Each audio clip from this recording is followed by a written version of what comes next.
మీకు వార్తలు రాయడం విశ్లేషణ చేయడం వచ్చా? అన్యాయాన్ని ప్రశ్నించడం తెలుసా? ఇంకెందుకు ఆలస్యం? క్యూ న్యూస్ మిమ్మల్ని ఆహ్వానిస్తుంది. క్యూ న్యూస్లో పనిచేయటకు అనుభవం గల కంటెంట్ రైటర్స్ కావాలను. సంప్రదించవలసిన నెంబర్లు 8688926084. 2000 కోట్ల రూపాయల భూదందా వెనుక సూత్రధారులు ఎవరు? ఇక గత బీఆర్ఎస్ ప్రభుత్వ హయాంలో విలువైన జాగలను 59 జీవో కింద కొల్లగొట్టే యత్నం చేసిండ్రు గతంలో దుర్మార్గులు. 900 గజాల చొప్పున 100 మందికి పైగా రెగ్యులరైజేషన్కు అప్లై.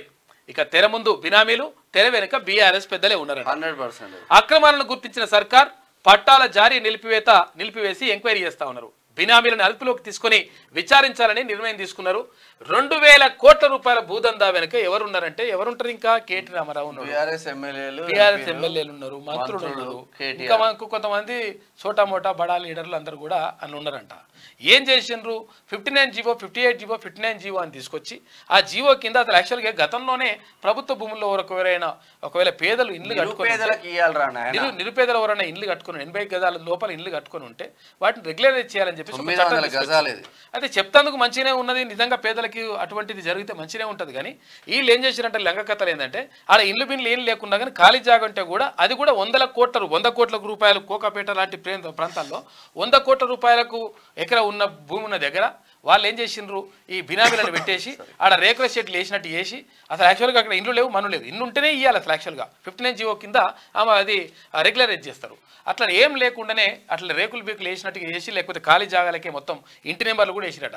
ఇంటి నెంబర్లు కూడా అధికారులు కూడా వీళ్ళని కూడా పట్టుకొని లోపలే ఇంటి నెంబర్లు వేస్తే దానికి ఆటోమేటిక్గా 59 జీవో కింద రెగ్యులరైజ్ చేసుకున్నారు. 1000 కోట్ల రూపాయల భూములు కొట్టేసిండ్రు గతంలో బీఆర్ఎస్ లో ఉన్నటువంటి లీడర్లు అని చెప్పి. గత బీఆర్ఎస్ సర్కార్ హయాంలో రెగ్యులరైజేషన్ పేరుతో 1000 కోట్ల భూదోపిడికి ప్రయత్నించిన వారిపై చర్యలు తీసుకునేందుకు రాష్ట్ర సర్కార్ రెడీ అవుతున్నది.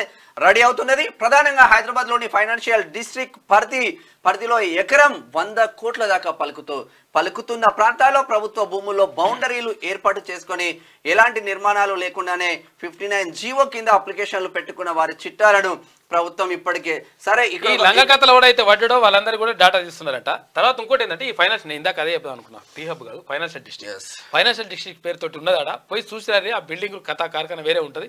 మీరు ఎవరన్నా పోయి ఫారం చూపించినట్టు ఉంటుంది అడిగి పోయి చూస్తే, అంతేనా? క్యూ న్యూస్ లో పనిచేయటకు సీనియర్ వీడియో ఎడిటర్స్ కావాలను. సంప్రదించవలసిన నెంబర్లు 8688926084.